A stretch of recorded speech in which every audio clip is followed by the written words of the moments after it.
Bonjour, bienvenue dans cette nouvelle vidéo qui va être un point lecture. Ce sera mes dernières lectures de l'été que j'ai faites juste avant d'attaquer la rentrée littéraire. Donc vous voyez, j'ai un petit peu de retard sur le point lecture, mais on va y arriver. Et vous allez voir en plus, il y a des très bonnes choses dans ce point lecture. Allez, on attaque. Alors, sur les 4 livres que j'ai lus, il y en a 3 qui sont excellents et un qui est moins bon. Donc on va attaquer par le moins bon. Car oui, j'ai lu Les hommes ont peur de la lumière de Douglas Kennedy. Alors, Douglas Kennedy, j'en avais pas lu depuis très longtemps, mais c'est un auteur que j'aimais beaucoup. J'en ai lu quelques-uns il y a pas mal d'années. Les Désarrois de Ned Allen, des livres comme ça, avec des aventures, des types un peu largués dans leur vie, tout ça, j'avais trouvé des trucs très sympas. Et j'avais vraiment beaucoup aimé à l'époque de sa sortie Les charmes discrets de la vie conjugale. Je trouvais que c'était vraiment un roman qui avait un postulat de base hyper intéressant. Et pour ceux qui ne l'avaient pas lu, c'était l'histoire d'une jeune femme qui est élevée par des babacools. Et vous savez, on est un peu souvent dans le cliché de nos parents sont trop psychorigides et nous, on a envie de, quand on est jeune, on a envie de pousser les limites. Et là, ses parents, ils avaient tellement poussé les limites qu'elle, elle voulait au contraire des lignes. Et elle s'installe avec un mec, elle essaye de faire, vous savez, mariage, bébé, maison, barrière blanche et petit toutou. Sauf que la vie, c'est pas toujours comme ça. Et j'avais trouvé ce postulat de base hyper intéressant, et j'avais trouvé le roman très joli et qui m'avait beaucoup plu. Donc là, je me dis, tiens, Douglas Kennedy sort un nouveau roman, ça parle d'avortement, et en plus, j'avais lu plusieurs fois qu'il y avait des petits coups de cœur sur ce livre. Je me dis, oh, super. Bon, ça a été une déception. Pourquoi? D'abord, l'histoire. Nous suivons un homme d'âge mûr, marié, une grande fille qui vit sa vie. Et il est marié à une femme extrêmement religieuse, mais religieuse intégriste. Alors je ne sais plus de quelle mouvance exactement c'est aux États-Unis, mais c'est mouvance intégriste, vraiment très virulente, très sectaire, et donc très anti-avortement. Et lui, c'est un peu un type sans histoire et surtout sans ambition, sans envergure et sans opinion. Vraiment, le fait marquant du livre pour moi, c'est que j'ai suivi les aventures d'un mec qui n'a d'avis sur rien. Alors c'est hyper perturbant pour moi parce que moi j'ai souvent des avis, surtout sur des trucs aussi importants que l'avortement ou je sais pas, on va dire la peine de mort ou n'importe quoi. J'avoue que ça me laisse un peu perplexe qu'on puisse être à ce point-là indifférent et dire bon voilà. Et donc sa femme est évidemment très anti-avortement et milite dans des groupes très violents. Et sa fille ne parle plus à sa mère parce qu'elle c'est le contraire, elle est très ouverte d'esprit et très pro-avortement, très pro-choix. Et ce type-là, au milieu, il est taxi, il travaille pour Uber, je crois, et il essaye de s'en sortir tant bien que mal, il tire un petit peu, voilà, c'est un peu compliqué, mais voilà. Et un jour, il prend une femme dans sa voiture et il la dépose quelque part et il y a une bombe qui explose. Et il se retrouve pris dans un truc, la nana remonte dans la voiture, ils s'en vont, etc. Et en fait, l'endroit où il a déposé cette personne, c'était une clinique d'avortement. Et il va se retrouver pris dans une espèce d'engrenage à aider cette personne qui aide les... Oh là là, qui aide les cliniques avorteuses. Je vais y arriver. Et voilà. Et lui, qui était toujours dans le non-choix, dans l'espèce d'attentisme très passif, va se mettre à aider cette femme et donc à faire un choix. Donc il va s'opposer à sa propre épouse et s'ensuit tout un enchaînement de choses. Voilà. Alors, évidemment, le postulat de base est passionnant. Le personnage, que je trouve absolument pas passionnant, du coup, est très intéressant, du fait de son côté un peu sans intérêt. Hein. Voilà, donc toute une partie du roman, je vais dire la première moitié m'a beaucoup plu parce que j'ai trouvé que c'était original. Et je m'y suis bien retrouvée. Et puis au bout d'un moment, c'est quand même très rocambolesque. J'ai commencé à me lasser et je tournais les pages. Alors évidemment, c'est Douglas Kennedy, alors pas de problème, ça se lit tout seul. Hein. En une après-midi, vous l'avez lu. Hein. Franchement, il n'y a pas d'enjeu là-dessus, il n'y a pas d'écriture. Mais cependant, on aurait pu attendre un peu plus. Et que dire de la fin? La fin, elle est bâclée. En 3 pages, tout est réglé. Pif pouf, on fait ça, on fait ça, on fait ça, on fait ça, on fait ça. Tout se coordonne, chacun rentre dans ses pénates. Et je me suis dit, mais les gars, dans la vie, quand même, là, on n'est pas... Ok, c'est un roman, mais la fin est pas bonne du tout. Pas bonne du tout. Donc j'étais extrêmement déçue. Et ça m'a pas motivée pour relire du Douglas Kennedy. Ou alors il va vraiment falloir qu'on me dise que c'est un très bon, mais je me méfie parce qu'il y en a quand même qui ont mis un coup de cœur là-dessus. Je suis désolée, mais là, waouh, grosse déception. Allez, on enchaîne sur un joli livre, Les ailes collées de Sophie de Bar. Alors Sophie de Bar, vous savez que j'en ai déjà lu un, que j'avais beaucoup aimé. Et là, je voulais lire celui-ci qui avait des bons retours. Et j'ai pas été déçue. J'ai trouvé ce livre très beau. Pourquoi ? Alors on va suivre l'histoire d'un homme, Paul, de mémoire. Oui, Paul. Et l'autre c'est Joseph.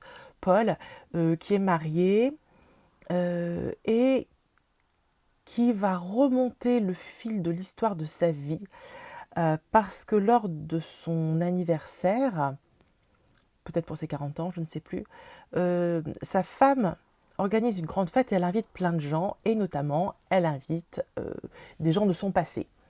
Et elle invite un certain Joseph. Joseph, c'est l'ami d'enfance de Paul.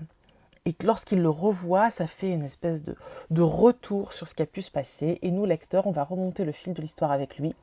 On va suivre son parcours, sa vie familiale, le père absent qui trompe sa femme, qui n'est vraiment pas très attachante ni très sympathique.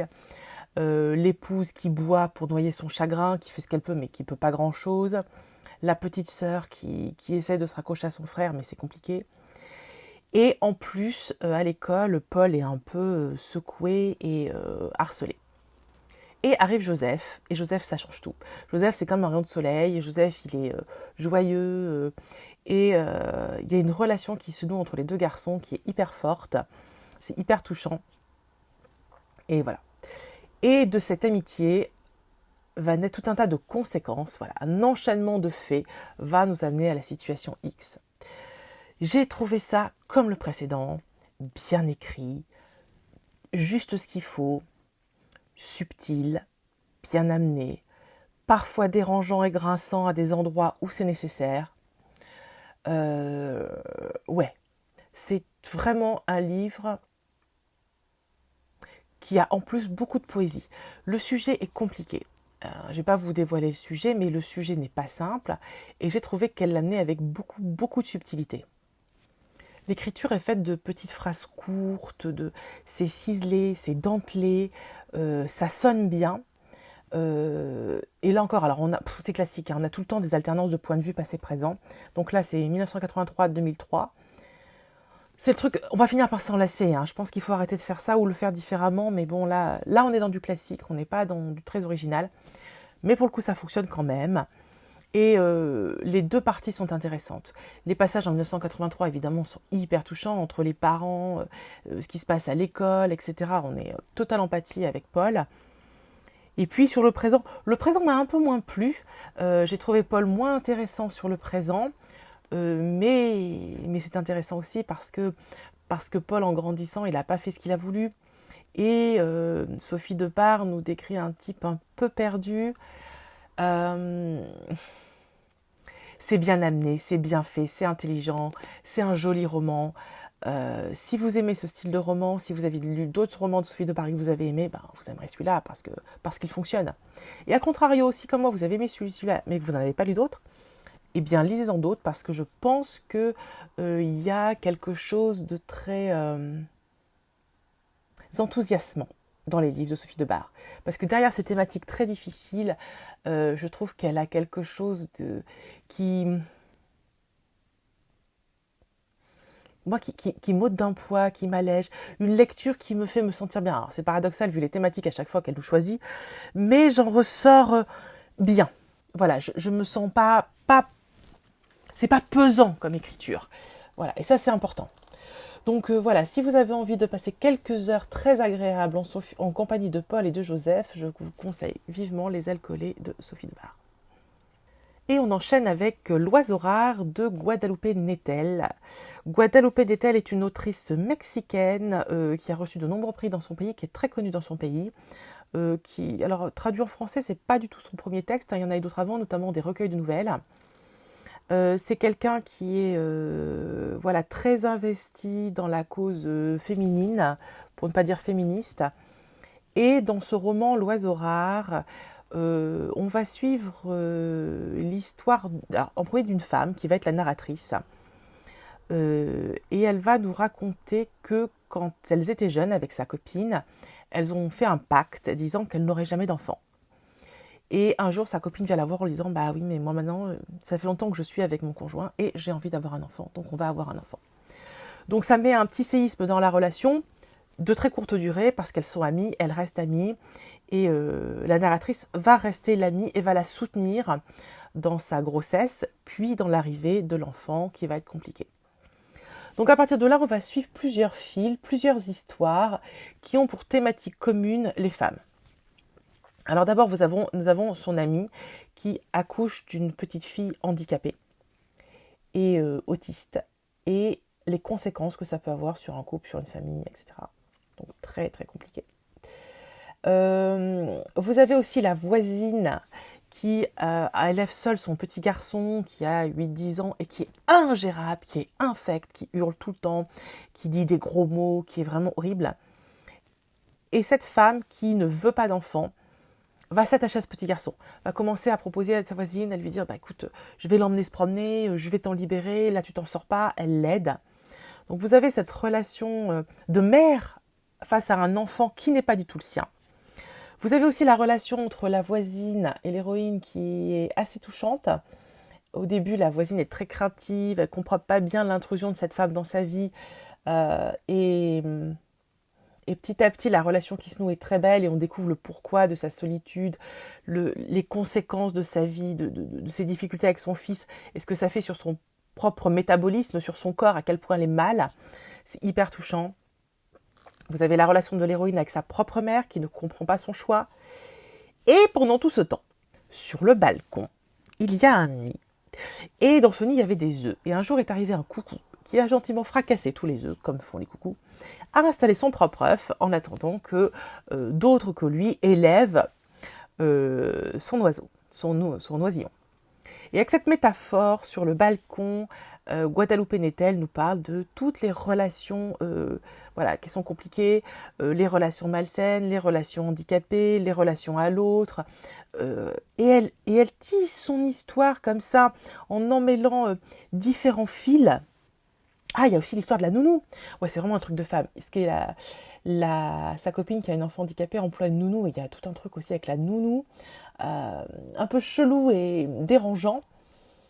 Et toutes ces histoires de femmes concourent vers un but ultime, nous démontrer que, in fine, il y a de la sororité, il y a de l'entraide, il y a beaucoup de beauté, il y a beaucoup de relations fortes et quoi qu'il arrive, on est là les unes pour les autres. De différentes façons, de différentes, avec un relationnel parfois compliqué. Mais on est là. Et ça m'a vraiment touchée. J'ai trouvé que c'était bien vu, que c'était bien amené, que ces différents fils qui se croisaient, c'était hyper intéressant. Donc oui, c'est un livre qui m'a beaucoup plu. Le rythme au niveau de la narration est assez particulier. Ça va et ça vient de façon un peu dissonante parfois. On est un peu perdu. On se dit, attendez, on est où là avant, après. Et en fait, c'est le choix de l'héroïne, de l'écrivaine, de parfois de sauter des grands morceaux et des fois des tout petits. Donc la temporalité est un peu hachée. Et j'ai trouvé ça intéressant parce que pas classique. Souvent, soit on a une alternance passé-présent très très basique, soit on avance de façon linéaire. Et là, on avance, mais de façon pas linéaire. Je ne sais pas si je suis très claire. Mais voilà, c'est un truc qui peut être un peu déroutant à la lecture et que je trouvais très original.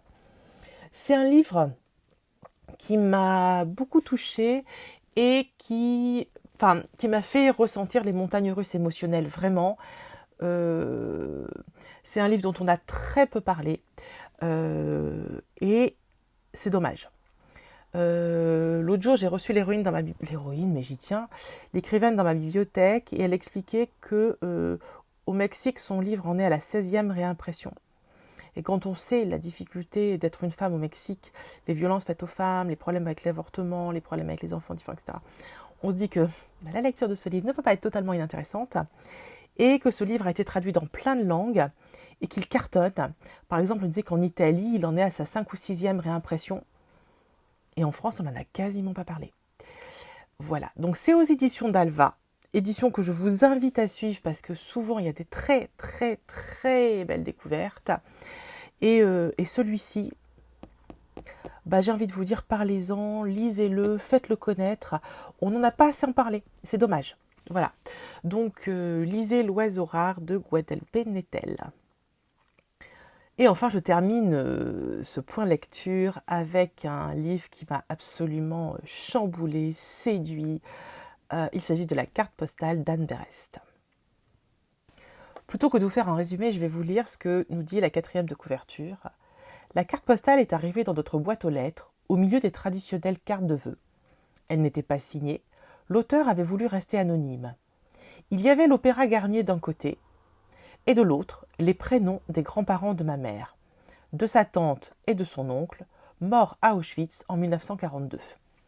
20 ans plus tard, j'ai décidé de savoir qui nous avait envoyé cette carte postale en explorant toutes les hypothèses qui s'ouvraient à moi. Ce livre m'a mené 100 ans en arrière. J'ai retracé le destin romanesque des Rabinovitch, leur fuite de Russie, leur voyage en Lettonie puis en Palestine, et enfin leur arrivée à Paris, à la guerre et à son désastre. J'ai essayé de comprendre pourquoi ma grand-mère Myriam fut la seule qui échappa à la déportation, et d'éclaircir les mystères qui entouraient les deux mariages. Ces deux mariages. Le roman de mes ancêtres est aussi une quête initiatique sur la signification du mot juif dans la vie laïque. Je pense que voilà, j'aurais pas fait mieux, donc pas la peine que je me lance dans des résumés à la noix, vous avez l'essentiel. Donc l'arrivée de cette carte postale, cette personne qui se dit pourquoi on nous a envoyé ça et qui veut savoir tout. Ce qui est intéressant, c'est qu'au moment où elle mène l'enquête, l'héroïne elle est enceinte, donc on est dans l'idée de transmission quand même, et elle est alitée et elle va remonter le fil comme ça, essayer de comprendre, et elle va découvrir toute la vie de sa famille, de ses grands-parents, tout ça. C'est absolument incroyable. C'est hyper bien écrit, c'est hyper intéressant, c'est très touchant, c'est très beau. Il y a tellement de choses dedans. Il y a des passages qui sont très très beaux, des passages qui sont extrêmement violents, extrêmement traumatisants. On se prend à espérer, on sait qu'ils vont mourir, on sait qu'ils vont être gazés, on le sait. Et pourtant, on ne peut pas s'empêcher d'espérer, de se dire, peut-être que non, on ne va pas les sauver. Non, on ne va pas les sauver. Ah là là, ce livre, il y a tellement d'humanité, tellement de beauté. Moi, ça m'a bouleversée. Et puis, on a la vie d'Anne Berest de nos jours, avec ce savant mélange toujours passé-présent. Et elle nous raconte aussi ce que c'est d'être non-juive aujourd'hui. Donc elle est de famille juive, mais elle ne se reconnaît pas comme juive, elle n'a pas de religion, elle est athée. Et pourtant, elle est juive. Donc vous avez une vraie réflexion sur ce que c'est que d'être juive ou de ne pas l'être. Et sa propre fille subit à un moment donné, qui est toute petite, à l'école un problème, et raconte ça en se questionnant toujours sur juif, non-juif, antisémitisme. Est-ce que tout ce qu'on... Il y a un passage qui est absolument très très bien senti sur le questionnement du est-ce que si un juif est agressé, c'est forcément de l'antisémitisme. Ou est-ce que juste, cette personne, elle est agressée parce qu'elle est agressée, mais pas parce qu'elle est juive, juste parce qu'elle est là. Enfin, il y a tout un positionnement. Je me souviens il y a un repas dans le roman, parce que Anne Berest nous le raconte sa vie pendant le roman, et elle a un nouveau compagnon qui n'est pas le père de sa fille. Et elle se retrouve et lui il est juif. Et donc elle se retrouve à un repas avec des juifs, elle n'est pas, et en tout cas elle pratique pas, et c'est un peu compliqué, et il y a un débat politique, mais c'est hyper bien vu. J'ai trouvé ça brillant et très bien senti, très juste, dans les échanges, dans chacun qui a son positionnement. Alors ce livre, et en plus bien sûr cette enquête de savoir qui a écrit cette carte postale. Et même si on s'en fout un peu, parce qu'en fait c'est pas du tout intéressant, c'est vraiment très anecdotique au vu de tout ce qu'Anne Berest nous raconte. On s'attache à tout le reste, on s'attache au personnage, on s'attache à l'histoire, on s'attache à plein de trucs. Mais cette carte postale, ce truc de rien qui reste en toile de fond, elle nous parle, elle est là, elle soutient comme ça, tic, tic, tic, tic, tic, tic, tic, et l'histoire avance. Et nous, on est happés par le flot de la grande histoire, par le flot des petites histoires, de la famille, tout ça. Et il y a la carte postale qui est là. Qui est comme un petit bruit de fond, une petite musique de fond qui nous quitte jamais. Et on se dit, mais est-ce qu'on va avoir la réponse? Est-ce qu'elle va trouver qui a écrit cette carte postale? Alors la réponse est oui, hein, vous aurez la réponse. Je vous le dis parce que moi, ça m'a un peu angoissée. Je me dis, oh, si ça se trouve, elle ne sait pas. Si ça se trouve, elle ne sait pas. Le roman est passionnant, tout pareil, et c'est pas grave. Et j'étais contente quand même de savoir. Bref, ce roman est trop bien. Ce roman est tellement foisonnant que je ne peux pas vous détailler tout ce qui est abordé. Le plus simple, c'est quand même de vous dire de le lire. Alors, je sais que dans ceux qui me regardent, vous êtes nombreux à l'avoir déjà lu, et vous êtes comme moi, vous avez trouvé ça génial. Mais au cas où, s'il y en a parmi vous qui sont passés à travers les mailles du filet, et si comme moi, vous faites parfois, parce que moi, des fois, je fais ça, je fais un blocage, en disant non, c'est bon, tout le monde en parle, tout le monde l'a lu, je ne vais pas le lire. Parce que des fois, ça m'est arrivé de me dire, allez, je le fais, et d'être déçue. Des fois, je me dis, les lecteurs s'enthousiasment pour des trucs... Non, mais là, c'est du caviar. Là, on peut s'enthousiasmer. Vraiment. J'ai encore rencontré personne qui ne l'a pas aimé. Si vous n'avez pas aimé la carte postale, dites-le moi en commentaire. Et dites-moi pourquoi. Moi, je l'ai conseillé à mes collègues. Elles sont plusieurs à l'avoir lu. Elles ont toutes adoré. Chaque fois que j'en parle à quelqu'un qui l'a lu, tout le monde a adoré. Ah non, mais ça m'intéresserait trop de rencontrer quelqu'un qui n'a pas aimé ce livre et de savoir pourquoi. S'il vous plaît, s'il y en a parmi vous, dites-le moi. Voilà, c'est fini pour ce point lecture. Je ne sais pas ce que je ferai pour la prochaine vidéo. En attendant, je vous invite à liker, à vous abonner, s'il vous plaît. Pensez à vous abonner, à commenter. Et on se retrouve très vite pour une nouvelle vidéo. Et je vous embrasse. Ciao.